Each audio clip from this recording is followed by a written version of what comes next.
Hello and welcome to a new day. In this exercise we are going to paint very quickly a yoga girl. She's doing the child's pose and you can see her from the side. And this is a great exercise for if you want to get a little practice in body shapes and how to draw different positions, how to draw the face, the hand, and the kneeling posture. And so I'm going to start by wetting the bottom part of the floor where the girl is facing, and using first, I think this is some dark blue from Winsor and Newton, but then I'm going to change quickly by Phtalo blue. This is a much brighter and more fun color to use. So yeah, I'm going to be fading this out. There is not much that we're going to paint on the floor because that's not our focus. And here I'm just putting more color on top so that the eye focus is on the darkest area usually, so where there is the most contrast.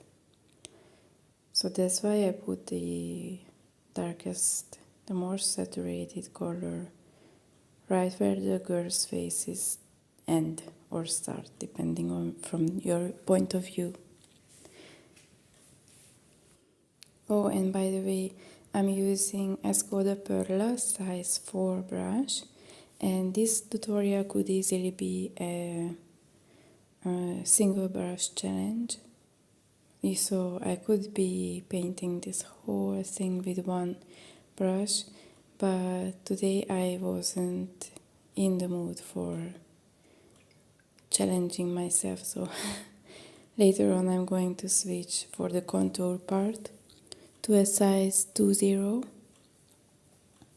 Here you can see my hand moving across the table. I'm just cleaning my brush roughly because right after the blue we are going to go in with yellow. And if I didn't clean it enough, this color would turn to be green. So this is just a lemon yellow by Winsor and Newton. That's the more affordable paint that I'm using at the moment. But I also use White Nights by St. Petersburg, but I don't love it as much as I used to. I used to love it because it's pretty cheap, but the quality is there. It's a good quality.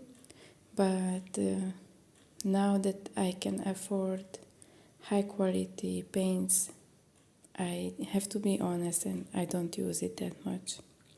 So this is just a lemon yellow by Winsor and Newton, and I'm just going to put it evenly, painting the top of the girl, I mean her dress, the top. And here I'm going to go in with orange by the same brand, and then I realized that I want to do more shadowing than just, putting the lines where her dress, her top creases. So using wet on wet technique,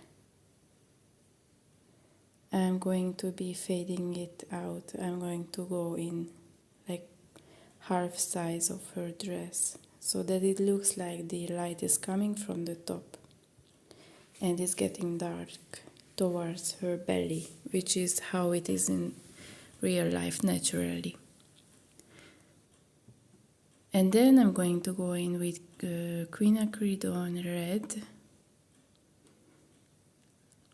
I'm just doing the same thing, like emphasizing the shadow that's reaching towards her belly part. And of course the creases. And for the creases I'm using a light hand and the tip of the brush.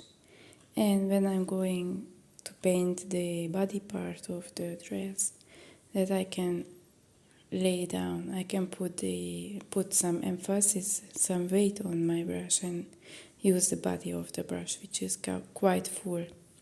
And this is why Escoda brushes are so good. It's a Spanish brand and they just create very, very beautiful and useful brushes. It's just the right hardness, it's just the right pointy, and it's a very good brush. I see a lot of watercolor artists create their own brushes, but I think the problem with that is that each artist look for a different quality in brushes. So, for example, I know Nyiri. She creates brushes with a brand. I don't remember the name of the brand, but it's quite a common brand. And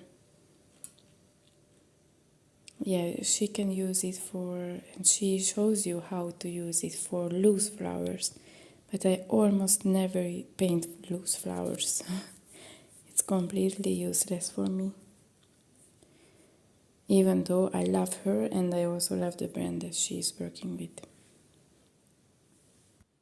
Here I'm mixing some deeper red, and after that I'm just going to clean up the edges of the creases. So what I do is I clean my brush, and when my brush is just damp, so it's not wet, it's not soaking from water, then I can lift some colors that I wish to remove from my paper. And right now I'm mixing yellow ochre with quinacridone gold. These two, the combination of these two shades are my favorite to create a very beautifully rosy skin tone. And I'm just going to go right in and paint her face and also her arms, which are naked. And first, it is highly recommended to go in with a light tone. That means that you use more water and less paint, so the paint is not so saturated. It's because it's very easy to mess up, especially with the skin. The skin is a very light color and it looks beautiful when it's almost like transparent on paper. But when you go in too deep, then it's just going to look very messy and the person may end up looking dirty even.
Now that my skin tone is ready, I'm going to go in with quinacridone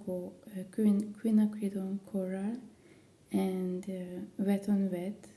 I'm just going to paint some cheeks to her face. Whenever I'm doing yoga, and I think most people are getting blushed and red-faced from all the exercise. So I thought it would be only natural to draw some pinkish reddish face for her. And it looks cute on all kinds of illustrations.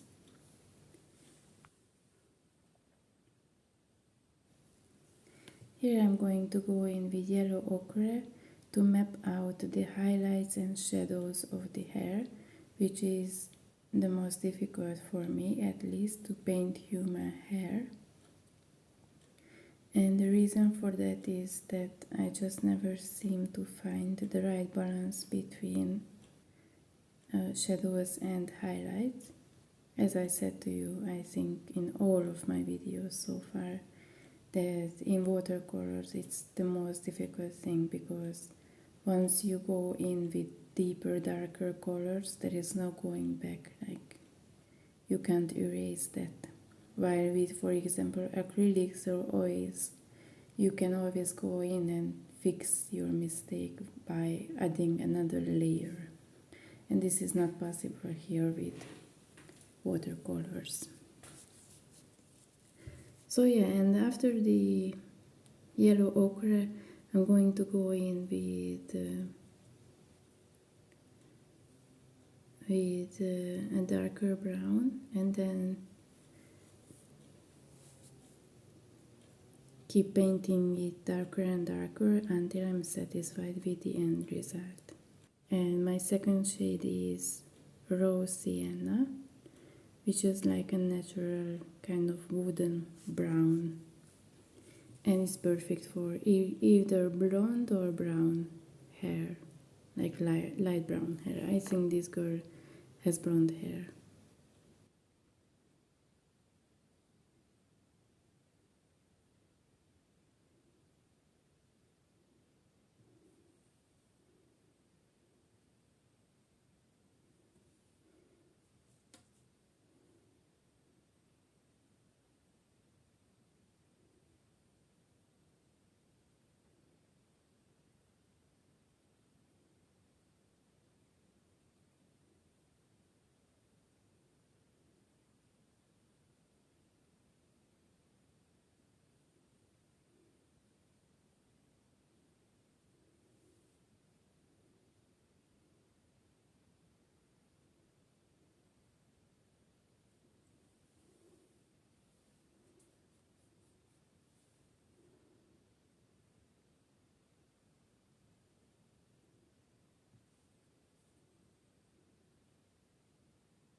Now I'm going to go in with this kind of bluish green color by Winsor and Newton, and I'm just going to mess around and play with it, play with the shadows and lights. Like, trousers can be painted so many different ways. You could just paint the whole thing in one color and that would be fine. You could mess up and paint like half of it a dark shadow and the other half a lighter one, and it would be still okay. So here I'm just making sure that I'm enjoying the process and playing around with the colors.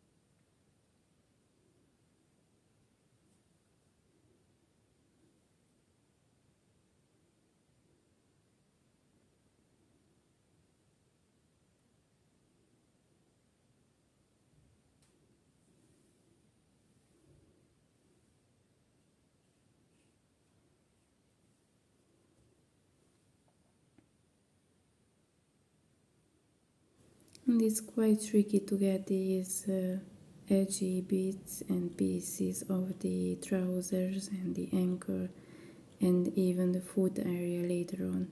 But if you use the pointy side of this Escoda Perla brush and just very few amounts of paint and water, then you will be just fine.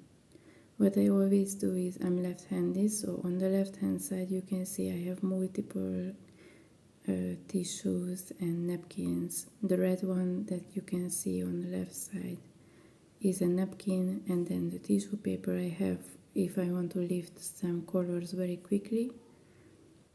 And so if I feel like I have too much on my brush, I can very quickly remove it by just dipping it on the napkin.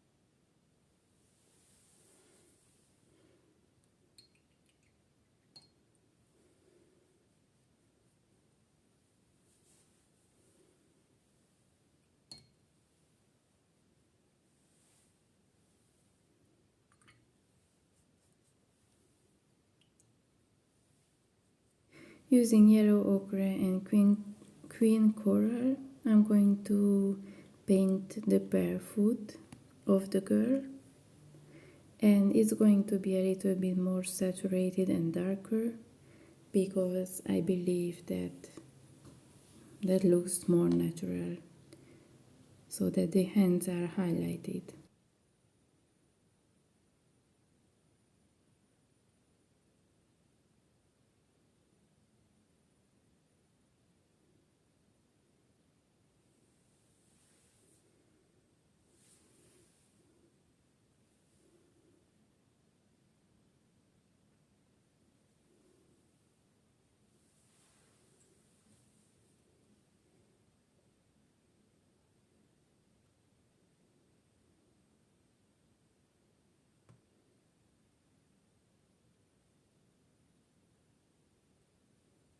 And after that I'm going to be wetting the background area, and here I'm still using the same size brush, and if you like you can easily switch to a bigger one like size 10, or we have those background wetting cheap brushes that I mentioned in my earlier videos that are just plain flat brushes that you can use for wetting.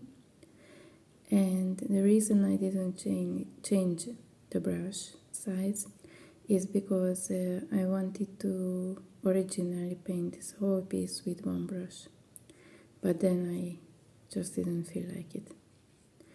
So a trick that I like to do when I'm painting around a shape is to start wetting just an inch or a few centimeters above the shape. So just to make sure that I'm not going to be smudging color into the shape. So using quinacridone gold, I'm going to go in from the top of the page and slowly start to work my way down in a half circular shape. It's like a rainbow shape, following the shape of the lady's back. And I'm not going to go in until the bottom of the page or the shape of the girl, because I actually want to use multiple colors.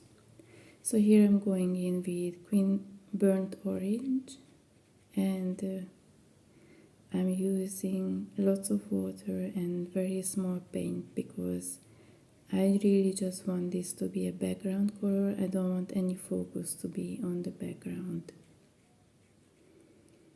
And then I'm going to go in with green red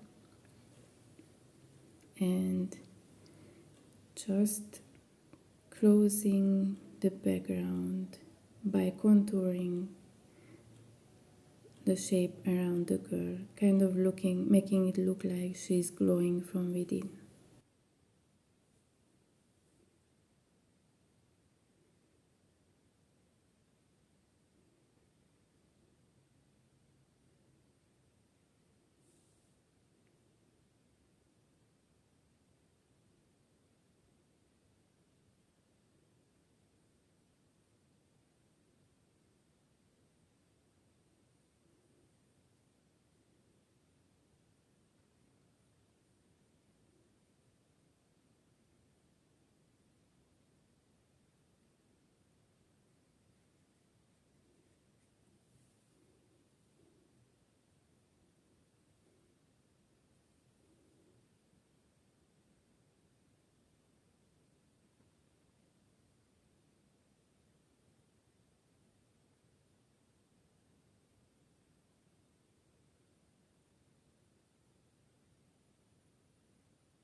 Here I'm doing the same motion to the bottom part, like the face.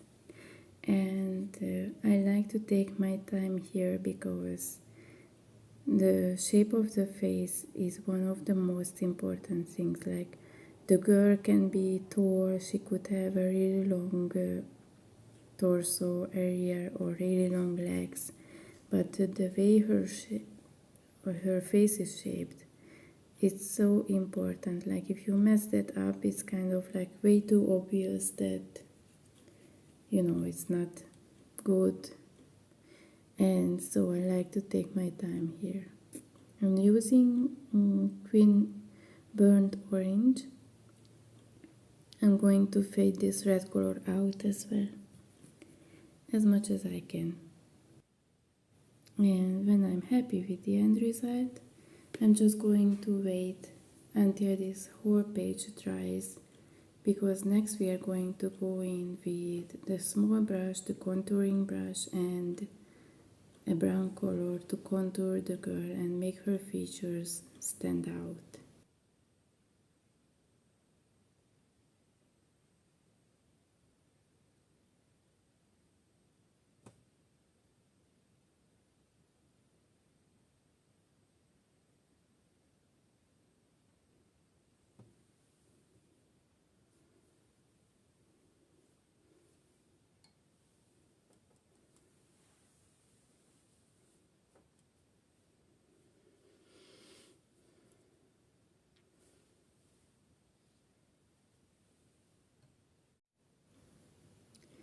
Using Escoda Perla size 20, I'm going to go in with Vantica Brown, but water it down quite a bit so that it's not a really dark and sharp color.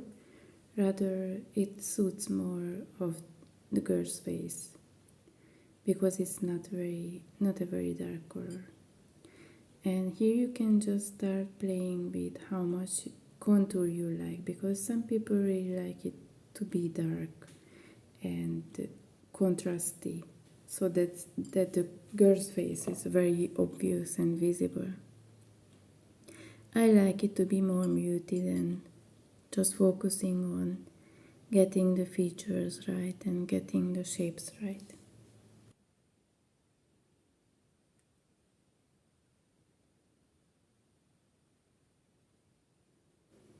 Now painting the ears is very much fun, and I like to do it a simplified way. It's just first of all contouring the outer edge of the ear, and then just making sure to kind of following how the ear shape is naturally. I'm just going to go in with a darker color and fade it out a little bit so that it just looks like a simplified ear version. And after the ear is done, I'm doing the same thing with the brow, just kind of loosely following the shape of how it is naturally.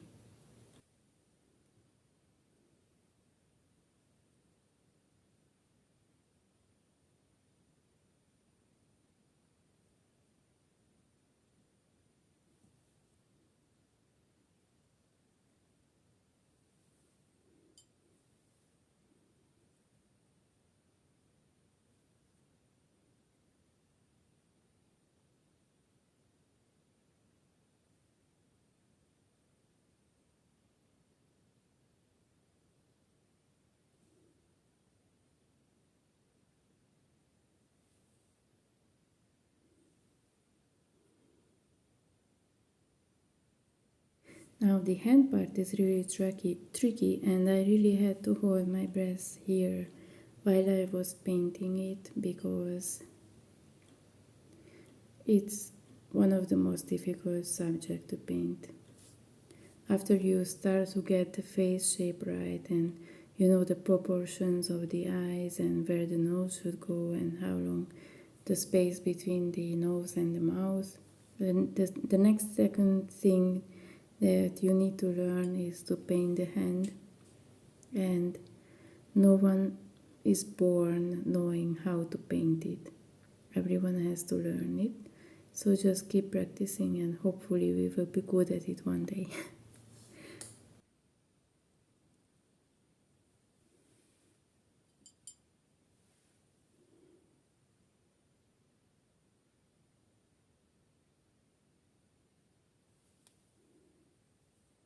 Like these quick practices, and I hope to be doing more in the future.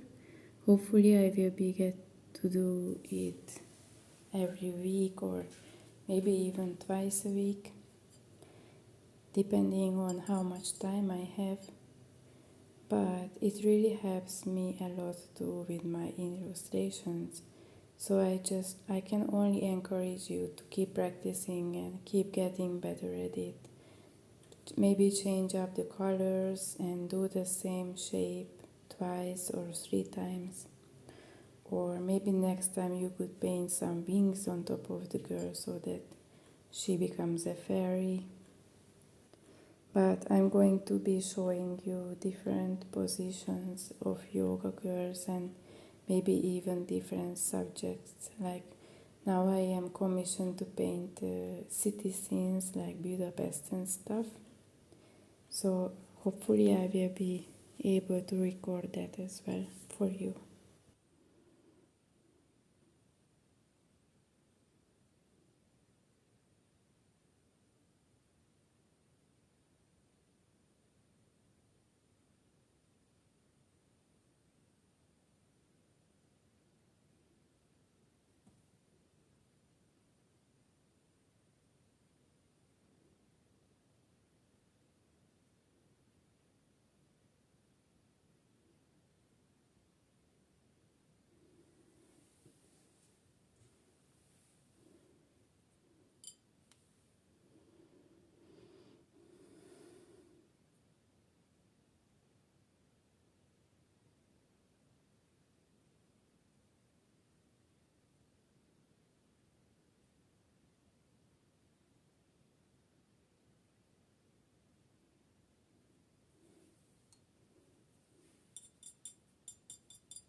Now using Escoda Perla size 4 again, and mixing yellow ochre and green coral, I'm just going to highlight the upper portion of the arm, which is actually on the bottom now. So to make that happen, I need to think of a girl, and if she puts her hand down, which part would be the highlighted area. And then you can see that the bottom part is actually the darkest part, naturally, because the light comes from above the girl. So now you can see it's much better, and I feel like it's ready. Thank you so much for watching, and stay with me for my next exercise.